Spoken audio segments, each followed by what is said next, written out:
has been on a mission to be heard about the alleged affair with the guy in the White House, and she's giving her only live interview here with us.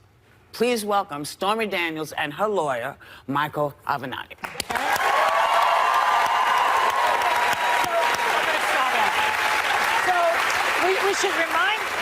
We need to remind everybody that Trump is suing you for $20 million.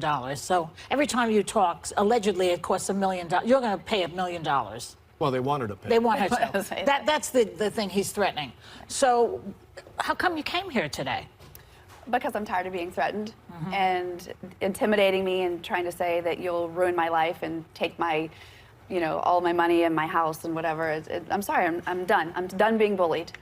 Done. And do you think that you'll ever have to pay this $20 million, Michael? Never in a million years. Not if I have anything to do about it. I'd have to get $20 million first. Right. Well, get the money out of you.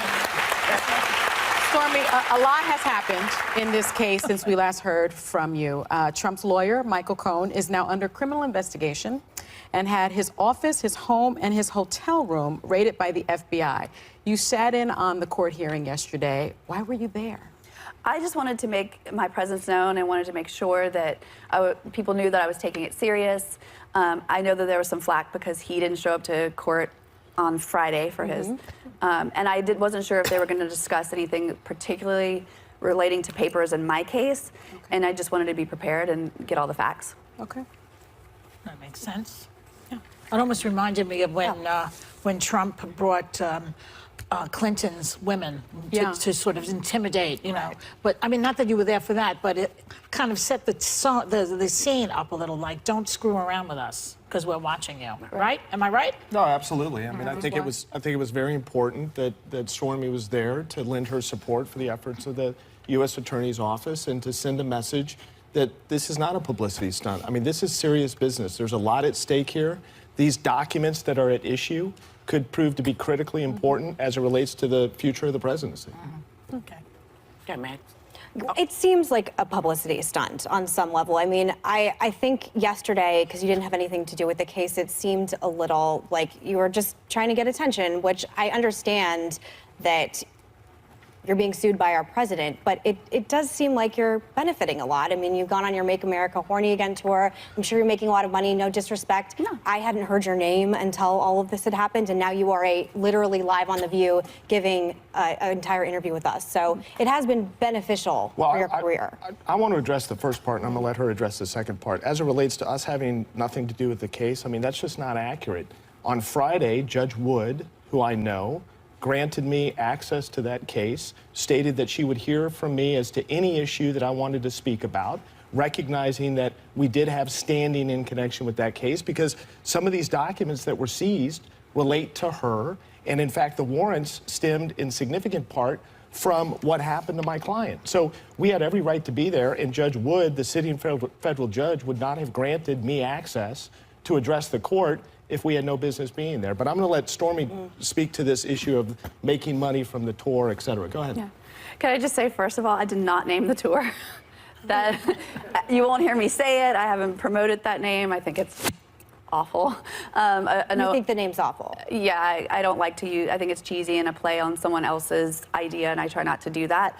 A strip club owner in the Carolinas came up with it, and everyone else has latched onto it. As far as the tour, I've gotten more bookings than usual, but I'm doing the job that I've been doing for the last almost 20 years. Yes, there's a lot of publicity, but I didn't do it for that because this isn't what I want to be known for. As a matter of fact, I hid for quite a while, and it's overwhelming and intimidating and downright scary a lot of times.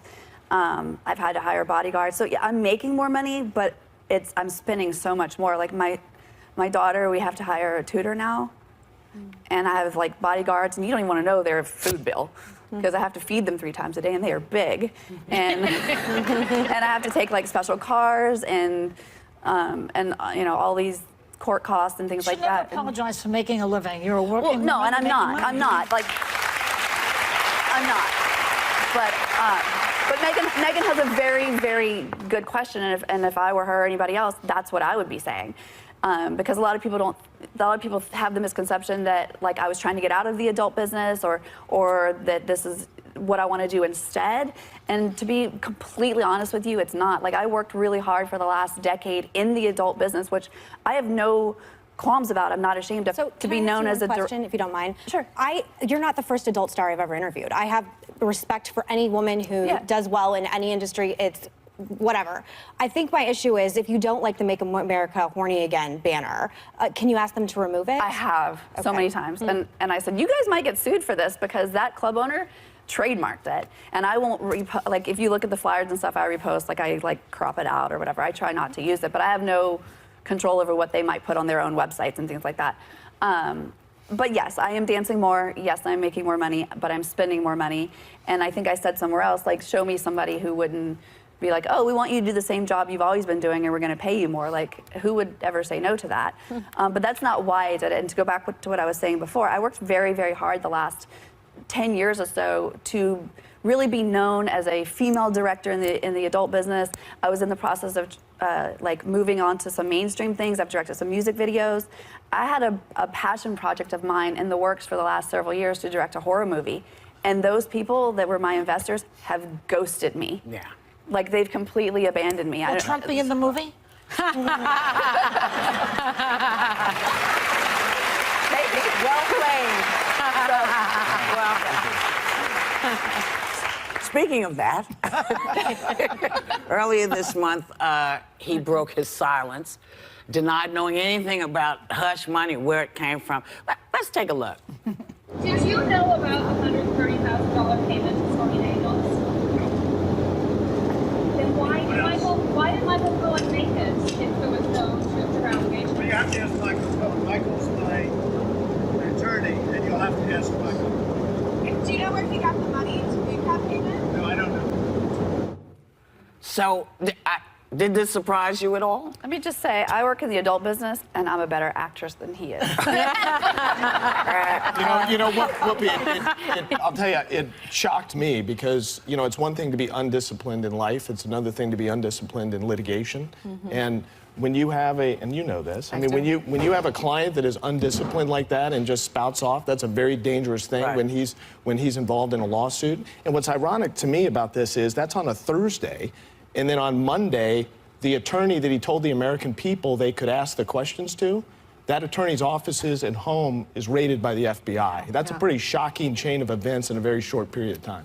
Well, and Stormy, we want to talk about the physical threat you say was made against you in 2011. Can you remind everyone what you claim happened that day? Sure, yeah. I was recovering from having my daughter and taking mommy and me workout classes. And I had pulled into the parking lot, and I was running late. My daughter was, still very young. She was in the rear-facing car seat and all that. And I actually did notice a guy walking when I was parking, and he stood out to me because it was a women's center. They had like prenatal yoga and like Lamaze classes and things like that. And I noticed him because he was sort of well dressed, and nothing about him alarmed me. I really thought he was someone's husband that was like not wanting to be in whatever his wife was doing. And as I walked around the car and began getting her out, and she dropped her toy, I just remember it so clearly. I stuck the toy in my mouth, and I'm getting her, and he walked up behind me, and I saw his reflection, and I turned around, and I thought for sure he was going to say, hey, do you know where the such and such class is, or what building is, whatever. And he had his hands in his pocket, and he looked at my daughter, and I just remember him saying, like, oh, it's a beautiful little girl. I'd be ashamed if something happened to her mom. Forget about this story. Leave Mr. Trump alone. And it was like, it didn't even register to me at first, and then he turned and walked away. And like I said, his face is burned in my memory. And I wasn't even that scared at that moment because it just was so shocking. I was like, wait, that didn't go as I thought it was going to. And I got her out and I hurried inside. And when I got in the elevator to go up to the floor, I just remember I leaned against the wall because I couldn't feel my feet or my face. Because then I think it really sunk in what he had said. And I got to the class and I felt dizzy and I went to the restroom. And one of the instructors actually came and asked me if I was okay. And I remember I lied and said my baby had a blowout in her diaper. So and I was really rattled, and it just never left me. But the thing that I remember so clearly about him is that nothing was alarming about the way he looked at first. Mm-hmm. All right, well, coming up, you've been working on a sketch of the man who allegedly walked up on you. We'll see that when we come back. We'll be right back.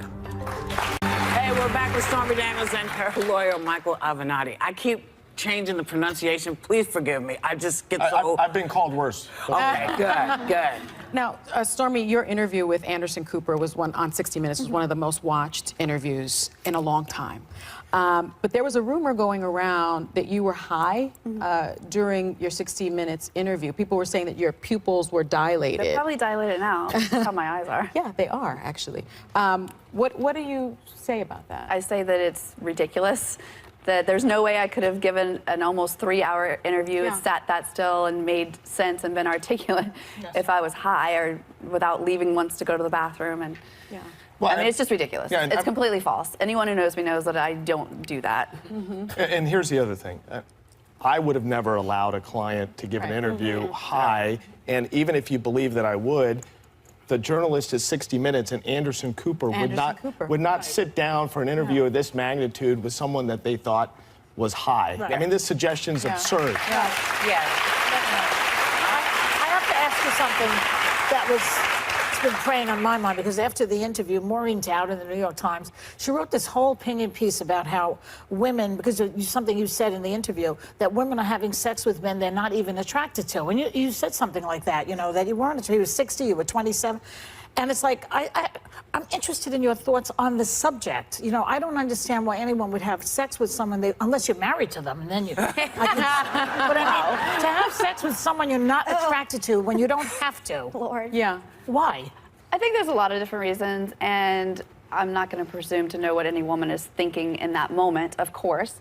But you could say, you know, I know women who've slept with men out of pity, or because they didn't know how to say no, or they felt like they had put themselves in this position where it'd be more difficult or more troublesome for them long term to say no, which is, you know, sort of where I was at, that, you know, that they could have some sort of repercussions socially or financially or with their jobs if they say no. And some people just, you know, like notches in their belt. I mean, there's so many different reasons. Hold on a second. Be honest, though, with me. Did you do it? Was there something in your head that said, I'm going to be on Celebrity Apprentice if I do this? Was that there at all? In that very moment, no. That thought wasn't until, like, later I was like, oh, well, maybe something good can come out of it. But in that very moment, I sort of was like, oh. And then I blanked. I see. Did you pity him? Yeah. No. No. You know, he said that Karen McDougal said that Trump offered her money after they had sex. Did he offer you money? No, absolutely not. Because I even thought, like, oh my gosh, I wonder if he's going to. And I kind of braced myself, but he didn't. There was no, that's the other thing I want to, like, make very clear. It was not prostitution, because there was absolutely no solicitation, no agreement, and no money exchanged. Stormy, do you think it's fair that some people are questioning your credibility in this situation because you are a porn star? Absolutely not. I think that what I do for a living should not matter. What I do for a job doesn't impact my ability to know right from wrong or to tell the truth. And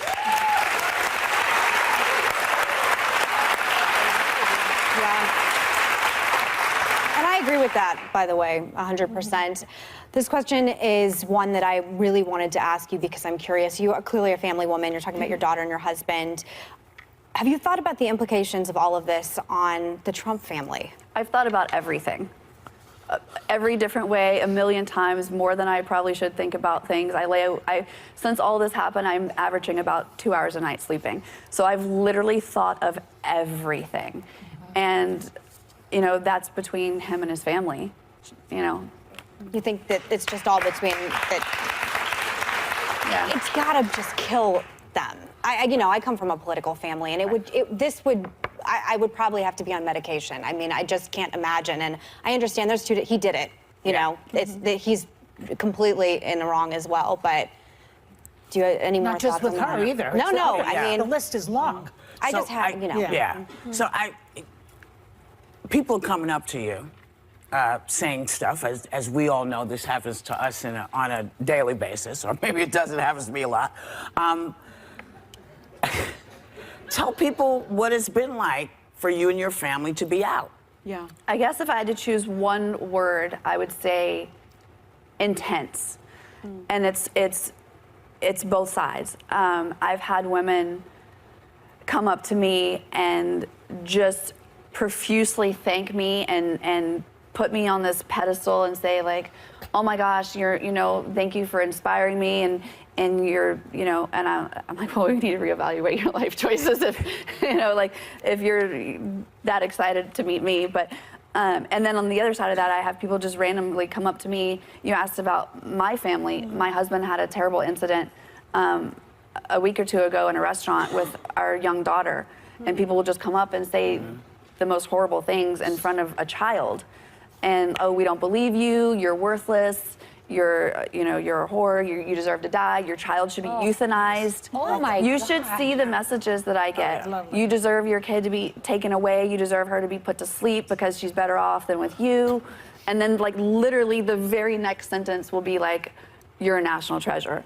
And I was just like, wait, what? Like, it's just, so it's intense. If we read emails, if we just randomly picked 100 emails a day that her and I get, and we read them, first of all, we could not read them on network television. They're so bad. They're so threatening and over the top. I mean, there's a lot of crazy people out there, and it is very, They write us too. Yeah, we hear from a lot of people. I have a few too. Yeah. Listen, we'll be right back with more from Stormy Daniels and her attorney, Michael Avenatti. So we're back with Stormy Daniels, y'all, and her lawyer, Michael Avenatti. Stormy, you recently sat down with a forensic artist, a very well-known one, who created a sketch of the alleged suspect based on your memory from that day, and now you're ready to reveal that sketch for the first time. Can we take a look at that with you? Oh. There you go. And to your recollection, is that the person that threatened you? Absolutely. Looks exactly like that person? Stormy, why did you feel like you couldn't go to the police originally when you were threatened? Well, two things. First of all, I was scared. It was expressly what he told me not to do. And I went home and like regrouped and I was going to, because I always feel like you should stand up for yourself and you should report it. But the problem with that in this particular instance I would have gone to the police and would have gone, okay, a man approached me. This is what he said to me. He told me to leave Mr. Trump alone. And their very next question, the detective would have asked me, why would somebody tell you to leave Mr. Trump alone? And I would have had to answer that question, which was not public at the time. And I would have had to tell an entire police department, and police reports are public record, I know that for a fact, I had sex with Donald Trump. And then the whole world would have known, and I was in the process of trying to quiet that or figure out what to do. And honestly, I was just afraid, and I didn't want everyone to know. I didn't want my family to find out that way. I didn't want my life turned upside down. When you were speaking to news organizations, though, and Michael, maybe you can talk to this too, including ABC, you never brought up the threat. So why now? Because I knew I would be asked the question that you were asked. You just asked me, like, why didn't you say anything? And I did tell quite a few people, actually, from back then. And Who did you tell? I told family members and 2 friends and people that I worked with. And I mean, it's obvious she just didn't sit down with this sketch artist and, fabricate this. I mean, this is a very detailed sketch, and it was created by a woman by the name of Lois Gibson. She has the world record for the most identification. She works with the FBI and law enforcement all around the country, and she found Stormy to be very credible and is highly confident in the sketch, and we hope that it's going to result in awe of your memory. And this was how many years ago? It was 7 years and ago. And you remembered to that detail. I mean, he looks like an actor, sort of. That's why he stood out to me, is because I thought, honestly, that he was, sort of handsome. And when I saw him when I was parking, I was like, oh, that's somebody's husband. He's you don't expect somebody threatening you to be handsome. I want to finish answering my question to Meghan. Honestly, one of the main reasons I didn't say anything is because I didn't tell my husband. At the time. I didn't want him to be upset with me.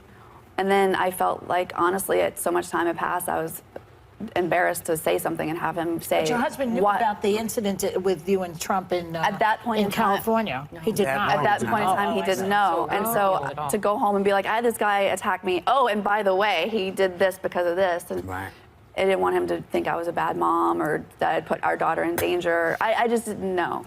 Michael, have you handed this sketch over to the authorities? Yeah, we're not in a position to really get into who we've shared it with or what the contacts have been, et cetera. But what we will say is this, is that we're offering a $100,000 reward for information leading to the identification of this man.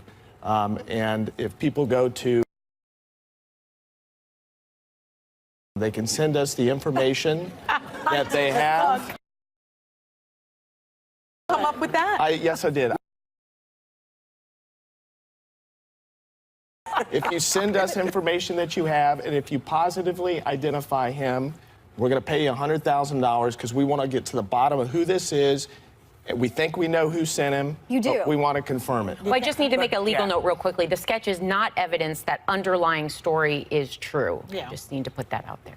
All that legal ease. Is Yeah. always... I thought you'd appreciate it. Yeah. Until the guy shows up and looks exactly like that, then you got something. Do you think that description, because it's 7 years old, will it hold up in a court of law if this person is able to be identified? We believe it will, and in fact, Lois Gibson has worked with cases that have been much longer than 7 years of age and has been very successful in getting identifications and having things like that hold up in a court of law. So we're confident that this is going to be another instance. And we're hopeful that we know that someone knows something. This man bragged to someone or told somebody about it, and we're going to get to the bottom of this. So, we will be right back.